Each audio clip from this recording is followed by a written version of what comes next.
செல்லுகின்ற காரணத்தினால் அசைவ உணவை இந்த மாதம் உட்கொள்ளக்கூடாது என்று நம் முன்னோர்கள் நமக்கு சொல்லி இருக்கிறார்கள். அதற்கு அடிப்படை காரணம் ஒன்று ஆன்மீகமாக இருந்தாலும் இன்னொரு காரணம் அறிவியல் காரணம்.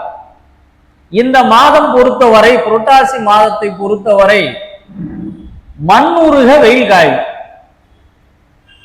திடீரென்று மழை வரும். இதனால் நம்முடைய உடலானது திடீர் வெப்பநிலை உயரும், திடீர் குளிர்ச்சி நிலையை அடையும். சீரான வெப்பநிலை என்பது நமக்கு இருக்காது. அதனால்தான் நம்முடைய முன்னோர்கள் இந்த மாதத்திலே அசைவ உணவை எடுத்துக் கொள்ளாதீர்கள். காரணம், அசைவ உணவை எடுத்துக்கொண்டால் அதற்கான ஜீரண நேரம் என்பது மிக மிக அதிகம்.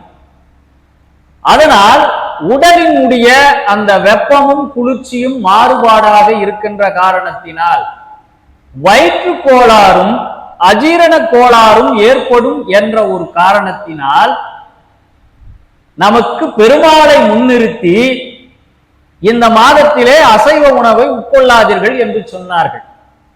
இப்படி ஆன்மீகத்தையும் அறிவியலையும் ஒருங்கே பார்த்து ஒருங்கே கண்ட சமூகம் எதுவென்றால் அது நம்முடைய தமிழ் சமூகம் என்பதை நாம் எப்பொழுதும் பாராட்டலாம்.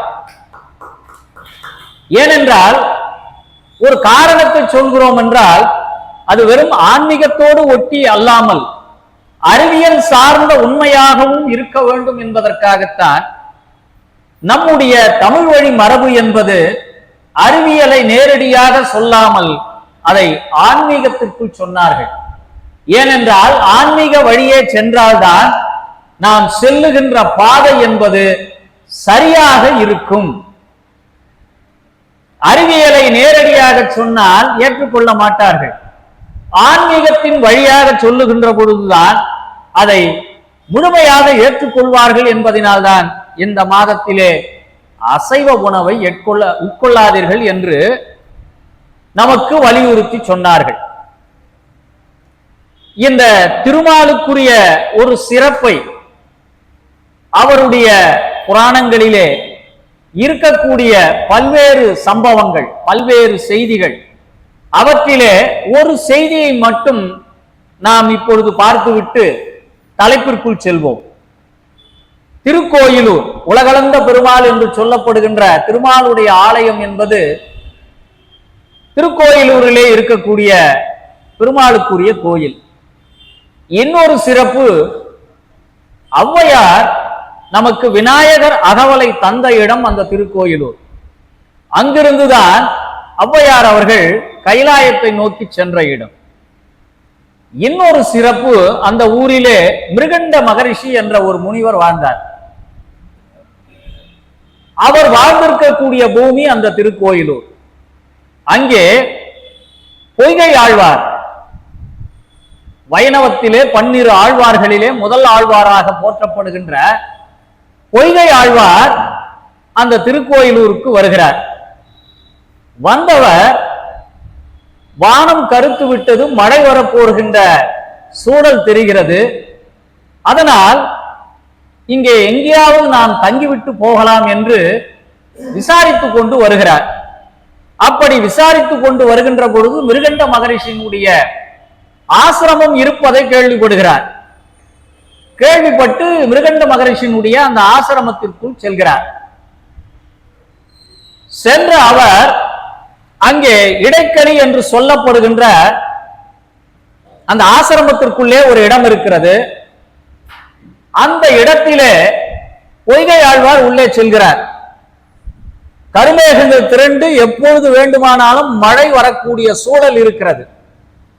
உள்ளே சென்றவர் பார்க்கிறார், அந்த இடத்திலே ஒருவராக இருந்தால் படுக்கலாம், படுக்கின்ற அளவிற்கு இடம் இருக்கிறது. சரி என்று அவர் அங்கே பொய்கை ஆழ்வார் படுத்துக் கொள்கிறார். சிறிது நேரம் கழித்து இன்னொரு ஆழ்வார் வருகிறார். அவர் பூதத்தாழ்வார். பூதத்தாழ்வார் வந்தவுடனே இப்பொழுது அங்கே இருவர் உட்காரலாம், ஒருவர் படுக்கலாம், இருவர் உட்காரலாம், அவ்வளவுதான் அங்கே இடம். இப்போ அந்த பொய்கை ஆழ்வாரோடு பூதத்தாழ்வாரும் உட்கார்ந்து திருமாலுடைய பெருமைகளை பேசிக் கொண்டிருக்கிறார்கள். அப்படி பேசிக் கொண்டிருக்கின்ற பொழுது மூன்றாவது ஒரு ஆழ்வார் வருகிறார். அவர் பேயாழ்வார். இப்போ 3 பேர் வந்து விட்டால் அந்த இடத்திலே நிற்கத்தான் முடியும், உட்கார முடியாது. இப்படி 3 பேரும் நின்று கொண்டு திருமாலினுடைய பெருமைகளை பேசிக் கொண்டிருக்கிறார்கள். அவருடைய அவதாரங்களை பற்றியும் அவருடைய செயல்களை பற்றியும் அடியார்களுக்கு அவர் எப்படி அருள் புரிகிறார் என்பதை பற்றியும் அவர்கள் பேசிக்கொண்டே இருக்கிறார்கள். அப்படி பேசிக் கொண்டிருக்கின்ற பொழுது திடீரென்று துளசியினுடைய வாசம் அங்கே வருகிறது. துளசியின் வாசம் வந்தவுடனே இது திருமால் மேனியிலிருந்து வரக்கூடிய வாசம் அல்லவா என்று அவர்கள் யோசித்துக் கொண்டிருக்கிறார்கள். இதை ஒரு ஆழ்வார் துளசி வாசம் வருகிறது, இங்கே திருமால் வரக்கூடும் என்று அவர் சொல்கிறார். சிறிது நேரத்திலே சந்தன வாசம் வருகிறது. இன்னொரு ஆழ்வார் அதை சுவாசித்து விட்டு சொல்கிறார், இங்கே கண்டிப்பாக திருமால் வந்து கொண்டிருக்கிறார் என்பது அவருடைய வாசத்திலிருந்து தெரிகிறது என்று இவர்கள் திருமால் இங்கே வருகை தர இருக்கிறார் என்பதை பற்றி பேசிக்கொண்டே இருக்கிறார்கள். பேசிக்கொண்டே இருக்கின்ற பொழுது அங்கே 3 மட்டுமே நிற்கக்கூடிய இடம் அது. இப்ப 4வது ஒருவர் வந்து தள்ளுகிறார். தள்ளுகின்ற பொழுது 3 தள்ளாட்டம் ஆடுகிறார்கள். 3 மட்டுமே நிற்கக்கூடிய இடத்திலே 4வது ஒருவர் வந்தால் என்ன நிலை ஏற்படும் என்பதை நீங்கள் யூகித்து பாருங்கள். அப்படி ஒரு நிலை ஏற்படுகின்ற பொழுது இப்பொழுது அருகிலேயே துளசியின் வாசத்தையும் சந்தன வாசத்தையும் அவர்கள் சுவாசித்தவுடனே கண்டிப்பாக இங்கு திருமால் வந்திருக்கிறார் என்று திருமாலை வணங்குகிறார்கள். அப்பொழுது விஸ்வரூப தரிசனத்தோடு 3 ஆழ்வார்களுக்கும் திருமால் தரிசனம் காட்டுகிறார். பொதுவாக 3 ஆழ்வார்களும் எப்பொழுதும் ஒன்றாக அவர்கள் சந்தித்துக் கொண்டதே இல்லை. அவர்களை பொறுத்தவரையில் ஒவ்வொரு திவ்ய தேசங்களாக சென்று திருமாலினுடைய பெருமைகளை பாடுவது அவர்களுடைய வழக்கம். ஒரு ஆழ்வார் இன்னொரு ஆழ்வாரை சந்தித்ததில்லை. திருமாலினுடைய கருணைப்படி இந்த 3 ஆழ்வார்களையும் ஒரே இடத்தில் சந்திக்க வைக்க வேண்டும் என்ற எண்ணத்தின்படி 3 ஆழ்வார்களும் அந்த மிருகண்ட மகரிஷியினுடைய அந்த குடிலுக்குள்ளே வந்து சேர்ந்த பிறகு அவர்களுக்கு தன்னுடைய திருவருட்காட்சியை காட்டுகிறார் திருமால். இந்த காட்சியை காட்டுவதன் மூலமாக நமக்கு 3 தமிழ் பாடல்கள், ஞான பாடல்கள் என்று சொல்லக்கூடிய அளவிற்கு 4000 திவ்ய பிரபந்தத்திலே முதல் திருவந்தாதியாக இருக்கக்கூடிய முதல் பாடல் பொய்கை ஆழ்வார் பாடுகிறார். பொதுவாக அது திருமாலாக இருந்தாலும் சரி, சிவனாக இருந்தாலும் சரி, இசைக்கும் தமிழுக்கும் அவர்கள் செவிமடுப்பார்கள். நாம் வைக்கின்ற கோரிக்கை எல்லாம் நல்ல ஒரு தமிழிலே இசையோடு கொடுத்தால் நாம் கேட்பதெல்லாம் கண்டிப்பாக அது திருமாலாக இருந்தாலும் சரி, சிவபெருமானாக இருந்தாலும் சரி, கேட்டது கிடைக்கும் என்பதற்கு இந்த 3 ஆழ்வார்கள் பாடிய பாசுரங்கள். முதல் ஆழ்வாராக இருக்கக்கூடிய பொய்கை ஆழ்வார் பாடுகிறார், வையம் தகழியா வார்கடலே நெய்யாக. ஒரு அடியாரினுடைய கற்பனை, அதாவது ஒரு மனிதனுடைய கற்பனை என்பது ஒரு எல்லைக்கு உட்பட்டதாக இருக்கும்.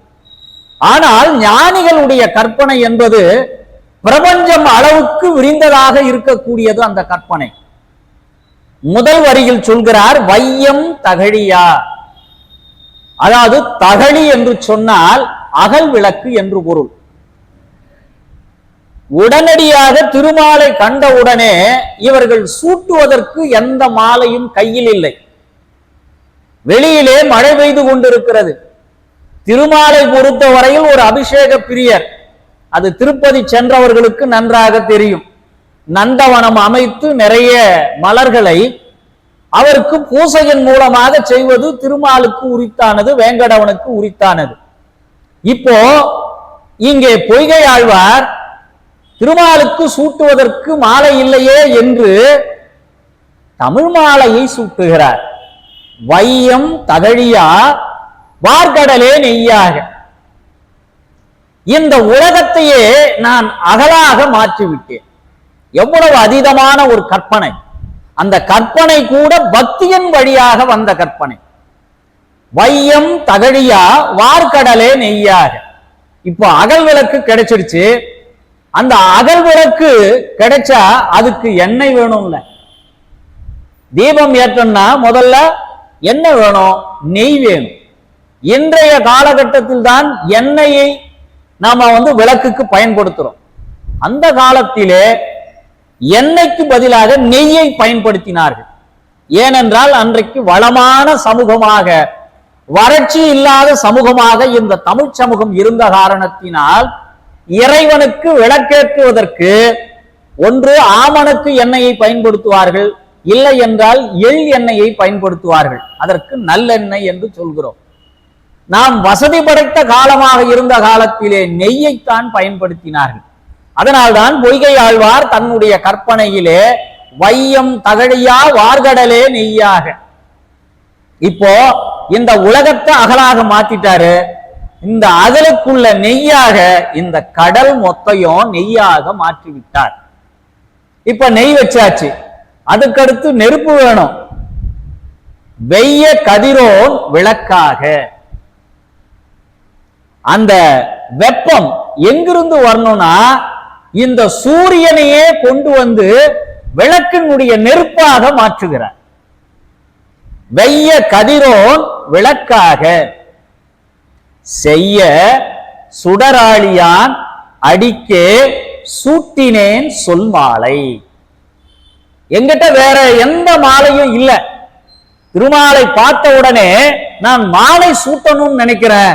மாலை இல்லாத காரணத்தினால் என் சொற்களால் நான் கோர்த்த அந்த மாலையை திருமாலுக்கு சூட்டுகிறேன்.